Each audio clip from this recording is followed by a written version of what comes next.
Monica Bellucci ne serait-elle pas hyperactive? Maman de 2 filles nées de son couple passé avec Vincent Cassel, Deva et Léonie, qui n'arrête pas de grandir, l'actrice italienne se consacre plus que jamais à son métier. À Rome pour la promotion du film policier Diabolique, Ginko a taxé sur le plateau de télévision de Léa Salamé Dans quelle époque? Pour parler du documentaire sur Anita Ekberg auquel elle participe, la star était également le 15 novembre à Paris sur la scène du Théâtre du Châtelet. Si est-il là qu'elle s'est glissée dans la peau d'une diva pour Lettres et Mémoires de Maria Callas, des textes établis et mis en scène par Tom Wolfe.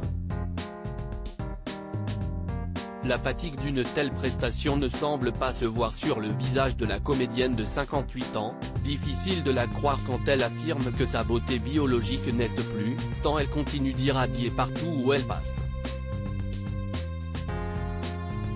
Pour sa performance, elle revient sur l'enfance modeste de Maria Callas à New York aux années de guerre à Athènes, de ses débuts à l'opéra au sommet d'une carrière planétaire entachée par les scandales et les épreuves personnelles, de l'amour idéalisé pour son mari à sa passion enflammée pour Onassis.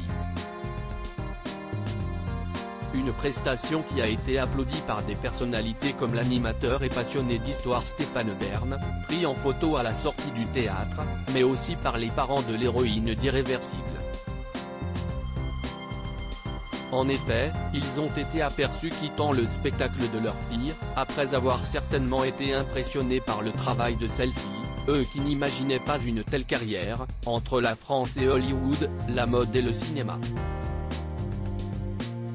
Sa beauté a scellé son destin. Monica Bellucci est en effet la fille unique de Pasquale Bellucci, ancien propriétaire d'une société de transport routier, et de Brunella Brigant, peintre, née en Ombrie en Italie, à Città di Castello précisément. Si son papa a pu dire que sa fille bébé n'était pas la plus mignonne de l'univers, elle attire rapidement tous les regards en raison de sa beauté hors norme dès sa jeunesse. Elle est ensuite repérée par Piero Montanucci, coiffeur de métier, qui voit en elle tout le potentiel que le monde entier découvrira après. Étudiante en droit, elle se lance dans le mannequinat pour payer ses études et tout s'emballe. À 19 ans, elle signe son premier contrat pour Elite. La suite, on la connaît et l'on ne peut qu'être impressionné par le fait que, 4 décennies plus tard, elle a autant allié sa beauté à son talent pour durer dans le métier.